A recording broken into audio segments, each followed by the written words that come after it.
Kaso kang tuberculosis sa Naga City nanotara na naglalangkaw basado sa datos kan TB.Center. Ano daw ang nakakakontribuyir digdi? Aramon tayan sa report ni Jessica Kalinog. Sa laog nin 7 bulan, puon Enero hasta Hulyo 2024, nagpakol na sa 662 ang mga pasyente sa Naga City na igwanin tuberculosis. Basado sa TB.Center kan Naga City Health Office, ang numerong ini halangkaw kumparar kan na itala kan nakaaging taon sa parehong durasyon. Haros gabos subuot na edad, igwanan ni naka-enroll sa TB.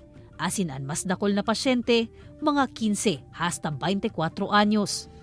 Kadakla na didetect sinda sa school, pag igwang di ba mapa-x-ray sinda, duman na ihiling na igwa sindang TB sa baga. Bako lang po sa baga ang TB, pwede din po magkaigwa sa brain or utak, pwede sa buto, pwede sa uterus, sa iba-ibang parte. Ang sarong tao na may TB, pwedeng nasa 20 ang maulakitan. Kaya kaipuhan na pag nag-aabo, magtakop nin nguso, maggamit nin panyo o tissue.